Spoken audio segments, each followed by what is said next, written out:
Praise God! Isang mapagpalang umaga po sa ating lahat.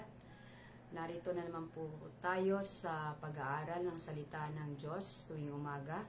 Dito po sa FB Live. Once again, a blessed morning to all. Ako po ang inyong kapatid sa Panginoon. Buhat po sa Marinduque, District 2 po. At sa pangunguna po ng ating minamahal na Ma'am Baby Quijada, at dito po kami sa Door of Faith Church Poblacion sa Marinduque, sa May Torrijos. Ang amin pong pastor ay si Pastor Alex. Tayo po ay patuloy na dumulog muna sa ating Diyos na buhay. Salamat sa Kanya sa buhay at kalakasan na Kanyang pinahiram po sa ating lahat. May lakas tayong taglay upang tayo po ay makapaglingkod sa Panginoon. Tayo po ay awitan muna natin po ang ating Diyos na buhay. Siya sa atin-nyo, Jesus, ang puso ko, sa kasalanang nagawa laban sa'yo. Nagtatapat,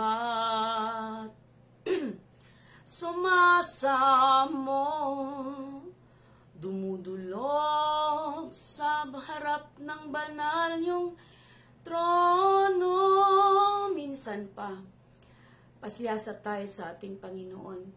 Siya sa atin-nyo, Jesus, ang puso ko, sa kasalanang nagawa laban sa'yo. Nagtatapat, sumasamo, dumudulog sa harap ng banal yung trono. Lumalapit, di man karapat-dapat sa kabanalan niyo. Biyaya at kahabagan, kapatawaran sa iyo ay nakamtan ko, o aking Jesus. Hallelujah. Lumalapit, di man karapat-dapat sa kabanalan niyo. Biyaya at kahabagan, kapatawaran sa inyo ay nakamtan ko, o aming Jesus. Ay nakamtan ko, o aming Jesus. Hallelujah! Purihin po kayo, aming Panginoon, sa umagang ito. Amang dakila, walang katulad at walang kaparis. Patuloy kaming nagpapasalamat at nagpupuri sa iyong kabutihan, sa iyong kadakilaan, Panginoon. Salamat sa buhay naming taglay. Salamat sa lakas naming taglay, Panginoon, na iyong pong pinahiram. At hayaan ang mga buhay naming ito, ang lakas naming taglay, ay magamit namin sa pagpupuri sa iyo, sa paglilingkod sa iyo. At hayaan po sa umagang ito, kami, Panginoon, ay patuloy na dumudulog sa iyong harapan. Patuloy na nagpapasiyasat, Panginoon. Kayo po nakababatid ng laman ng aming isip, ng laman ng aming mga puso. Sa lahat ng karumihan ito, kami, Panginoon, ay mihingi ng kapatawaran. Hayaan na linisin po ng inyong banal na dugo, ng banal na dugo ng aming Panginoong Jesus na nabubo doon sa krus ng Kalbaryo. Linisin niyo po kami mula ulo hanggang talampakan, Panginoon. Pagingdapatin niyo nga po ang bawat isa, Panginoon.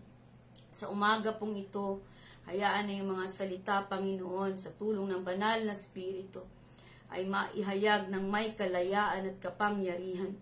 Mga salita niyo matanim sa aming mga puso. Panginoon, ito po ay mag-uhay.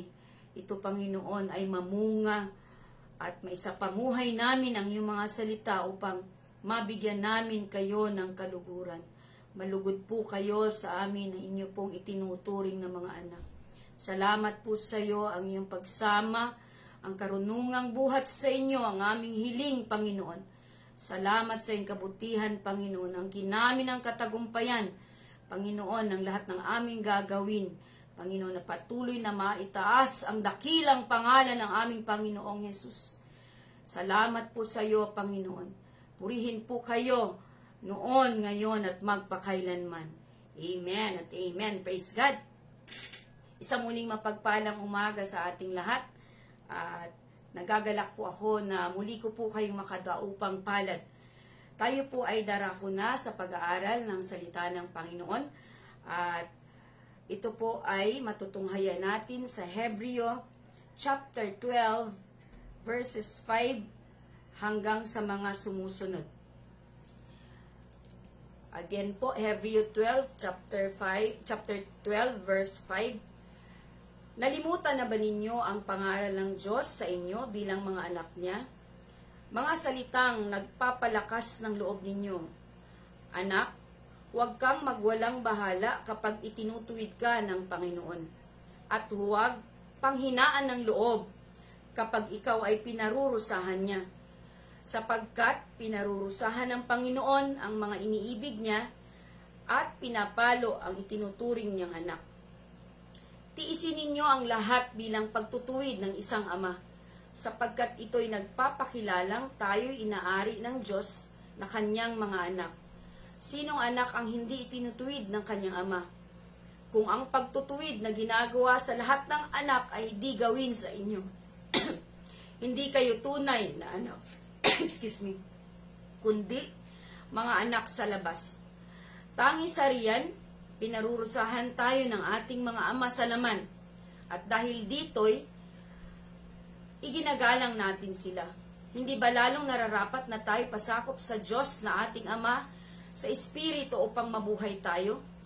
Sa loob ng maikling panahon, itinutuwid tayo ng ating magulang ayon sa inaakala nilang mabuti. Ngunit itinutuwid naman tayo ng Diyos sa ikabubuti natin upang tayo'y maging banal tulad niya. Habang tayo itinutuwid, hindi tayo natutuwa, kundi naghihinagpis. Ngunit pagkaraan niyon, lalasap tayo ng kapayapaang bunga ng matuwid na pamumuhay. Praise God. Halagang ang salita ng Diyos ay napakamakapangyarihan. Amen. Papamagatan po natin ang ating tatalakayin, the Lord's discipline. Yan po. Dito po sa God's discipline of believers and the hardships and troubles He allows us to suffer. Yan po ano. So dito po ay ito po ay isang senyales.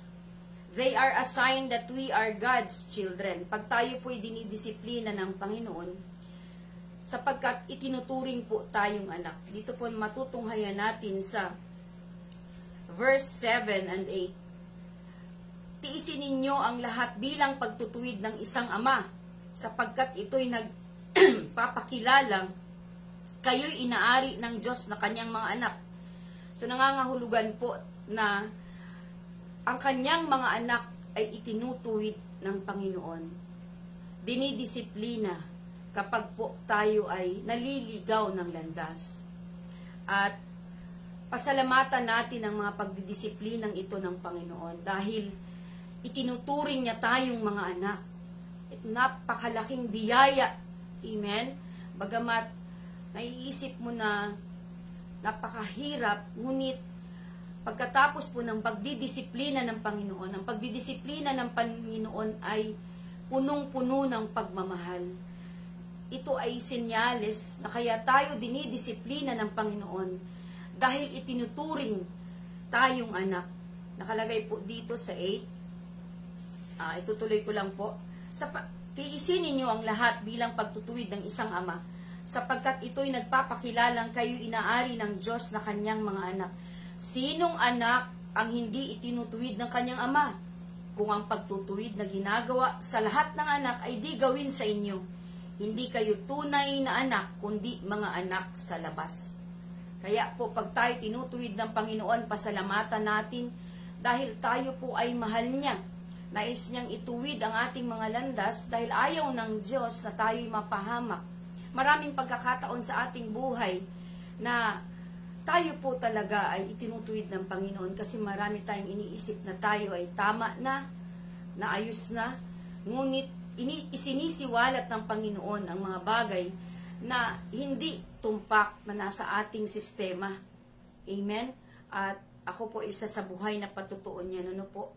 Salamat sa Panginoon dahil pasensya na kahit ako medyo galing po sa trangkaso. Kaya ang aking boses din po ay itong mga nakaraang panahon, ako po ay dumanas ng matinding pag-ubo at lahat na. At salamat sa biyaya ng Panginoon na maraming realization. Pag tayo po ay nagkasakit, ay talagang napapahalagahan natin ang ating katawan na huwag po natin pabayaan, huwag mag-overwork, huwag magpaka-stress, at sa halip ay magpahinga tayo ay sa Panginoon. Walang iba tayong pag-asa, walang iba tayong kaligayahan na matatagpuan kundi sa Panginoon. Ako po ay nagpapasalamat sa Panginoon dahil pinaunawa ng Panginoon ang kanyang pagliligtas po sa atin. Ano po? Na ang kaligtasan ay pinagkaloob niya sa pamamagitan ng kanyang bugtong na anak na ating Panginoong Hesus na pagkabuti-buti nang hindi karapat-dapat na katulad natin ay tinubos ng Panginoon. At hindi natatapos po doon. Sa ating nasumpungan tayo ng Panginoon at nakakilala tayo sa Kanya, nagtuloy-tuloy ang ating paglago. At sa journey natin bilang Christian, maraming bahagi ng buhay natin na tayo po talaga ay nagkakamali. Na maraming bagay sa ating sistema noong tayo nasa lumang buhay pa, ay hindi naman siya agad-agad na nawawala. Katulad na lamang po sa akin, noong aking lumang buhay, ako po ay napaka-hot-tempered, magagalitin. Ngunit, salamat sa Diyos, dahil marami po siyang pagtutuwid na talagang pagpapalo na ginawa po sa akin hanggang sa naituwid po yung bahaging iyon sa aking buhay. At pag naaalala ko po iyon, ay maraming kahihiyan akong dinanas. At salamat sa Panginoon dahil sa mga bagay na nangyari sa aking buhay ay itinuwid at patuloy na itinutuwid ng Panginoon. At ngayon po ay tinuruan ako ng Panginoon kung paano na mag-control ng ating emosyon. Ano po? Dahil sa kanyang pag-ibig, ang laging kalutasan lang po dyan kapag tayo ay naiiba na ang pakiramdam, ay ating tunghayan lang ang 1 Corinthians chapter 13 tungkol po sa pag-ibig. At doon natin maunawaan na kahit anong gawin natin kapag walang pag-ibig, tayo po ay mga batingaw laang, walang saysay ang ating gagawin. Kaya balikan po natin palagi yung patungkol sa pag-ibig. At yun po ang itinuro sa akin ng Panginoon. At sa aking journey bilang Christian ay dahan-dahan po ang proseso at salamat. Ang Diyos lamang talaga ang nagbabago at magalak tayo kung tayo dinidisiplina dahil tayo po'y tinuturing na anak. At maging anak tayo ng kataas-taasang Diyos ay pinaka dakilang pangyayari sa ating buhay po. Ano yung hindi ka naman karapat-dapat pero itinuring kang anak. Kaya patuloy natin siyang pasalamatan sa kanyang kabutihan. Kalagay po sa verse 8, kung ang pagtutuwid na ginagawa sa lahat ng anak ay di gawin sa inyo, hindi kayo tunay na anak kundi mga anak sa labas. Kaya salamat sa Panginoon sa pagtuturing sa atin na tayo kanyang mga anak. Kaya kung ano mang mga pagtutuwid niya sa atin, ito po'y ating ipagpasalamat. Ikalawa po sa Lord's discipline ay they are assurance of God's love and concern for us. Ang pagdidisiplina, pagtutuwid, pagpapalo ng Panginoon ay isang katiyakan na tayo ay mahal ng Diyos at siya ay nagmamalasakit sa atin. Amen. Nakalagay po ito sa verse 6. Sapagkat pinarurusahan ng Panginoon ang mga iniibig niya at pinapalo ang tinuturing niyang anak.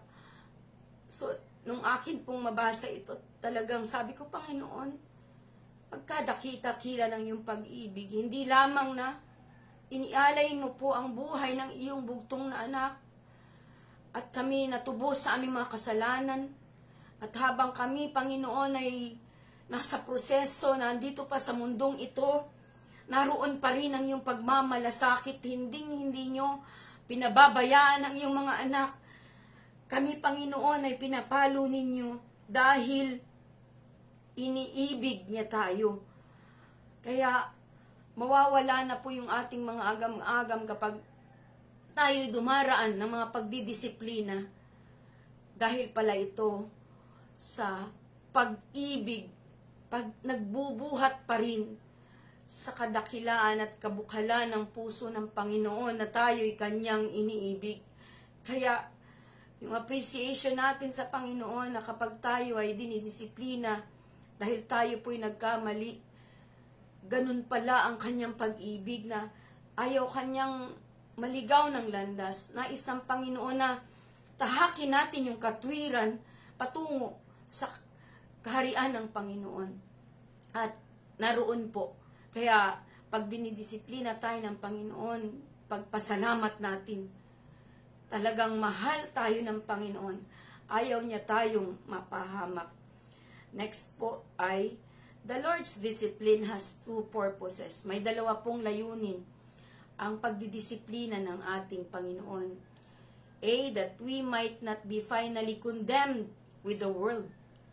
Sa 1 Corinthians 11:31-2, nakalagay po dito. 31-32 rather, kung siyasatin muna natin ang ating sarili, hindi tayo hahatulan ng Panginoon. Ngunit kung hinahatulan tayo ng Panginoon, tayo itinutuwid niya upang hindi tayo maparusahang kasama ng sanlibutang ito. Amen? Gaano kadakila ang layunin ng Panginoon para sa pagtutuwid sa bawat Kristiyano. Ayaw ng Panginoon na mapahamak tayo. Ayaw niyang maparusahan tayo kasama ng sanlibutang ito. Kaya, alam niyo yung pagmamalasakit ng Panginoon, ayaw niya. Ayaw ng Panginoon na makondem tayo with the world. Ayaw niya tayong mapahamak kasama. Nakalagay dito, ngunit kung hinahatulan tayo ng Panginoon, tayo itinutuwid niya upang hindi tayo maparusahang kasama ng sanlibutan. Pag ating pong pagbubulay-bulayan, ayaw ng Panginoon na makita ka doon, makasama ka sa paparusahan, sapagkat nagpatuloy sa pagkakasala. Ganun na lamang ang kanyang pagmamalasakit. Ano po?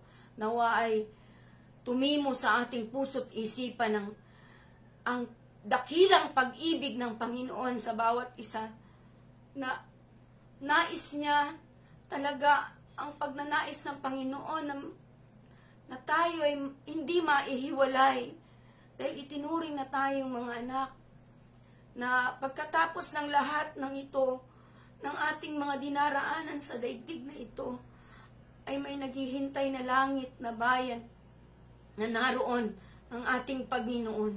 Kaya, kunting tiis, mga kapatid, ang pagtitiis dito sa mundong ito ay hindi maitutumbas doon sa kagalakang naghihintay sa atin, na inihanda na sa atin ng ating Panginoon. Kaya marapat na tayo magpatuloy anuman ang ating mga dinaranas. Pagpasalamat natin sapagkat ang Panginoon ay nagmamahal. Kaya kita ay itinutuwid, dumaranas ng mga pagpapalo, ayaw ng Diyos na tayo ay mapahamak. At ang isa pa po, that we might share God's holiness and continue to live sanctified lives without which we will never see the Lord. Sa number 10 o verses 10 to 11 nakalagay po, sa loob ng maikling panahon, itinutuwid tayo ng ating magulang ayon sa inaakala nilang mabuti.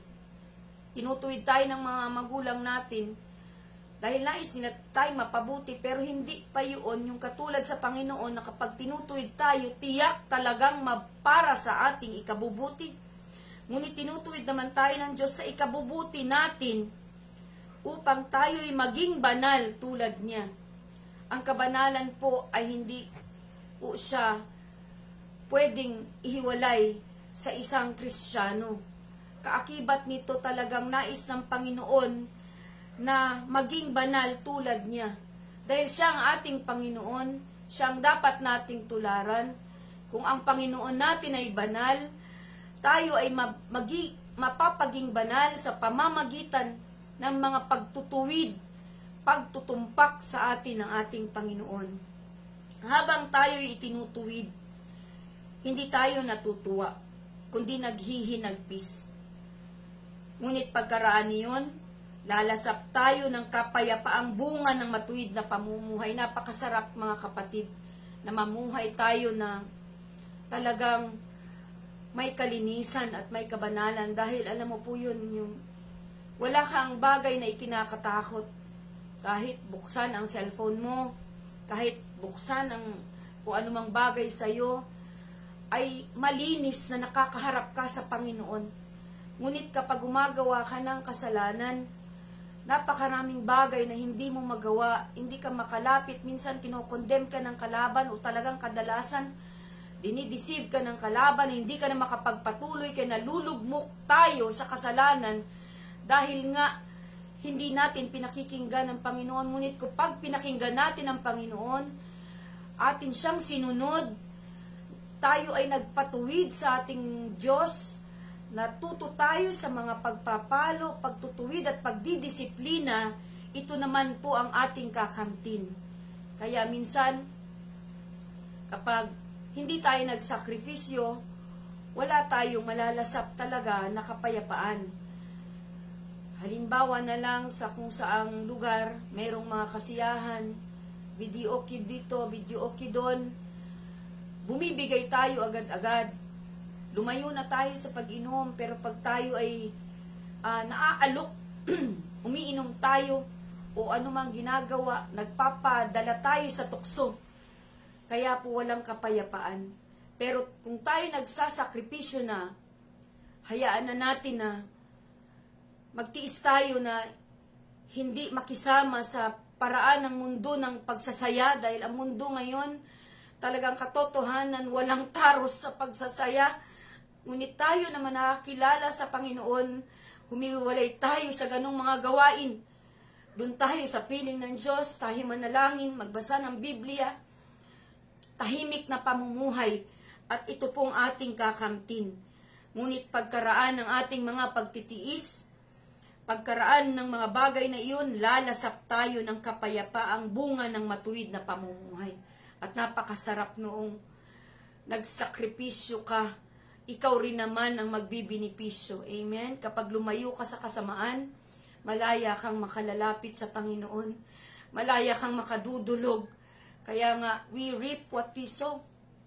Kung nagtanim tayo ng pagsuway, talagang ang ating aanihin ay hindi mabuti.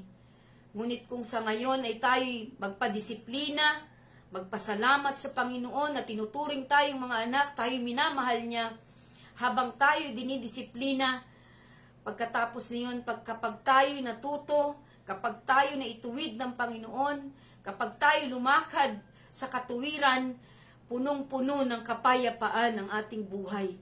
Wala ka ng takot, wala ka ng pangamba, wala nang makakagulat sa iyo, kasi pag puno ng kasalanan, kunting gulat kaya magugulatin.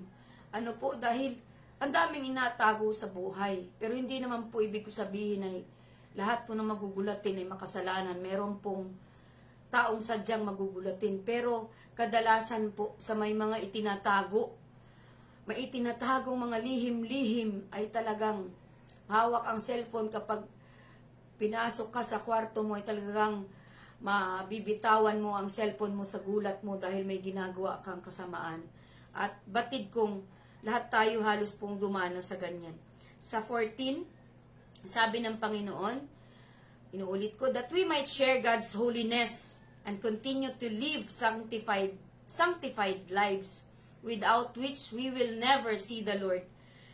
Sa 14 po ng chapter 12 ng Hebreo, magpakabanal kayo at sikaping makasundo ang inyong kapwa, sapagkat hindi nyo makikita ang Panginoon kung hindi kayo mamumuhay ng ganito. Kaya kasinungalingan ang sinasabi ni Satanas po sa atin na mga pandaraya at panunukso. Wala, sige, enjoy life, enjoy life, enjoy life, kasama na mga kung anong mga kalokohan na ginagawa. Enjoy life, dusa later. Sa mga Kristiyano, sakripisyo now at heaven kasama ang Panginoon sa darating na panahon. Amen? In His perfect time. Kasi kahit kung may mga galit tayo, may hindi tayo makasundo, hindi natin makikita ang Panginoon. Kaya kung mayroon pa mga makarumihang laman ng ating puso, ating isuko sa ating Panginoon po yan.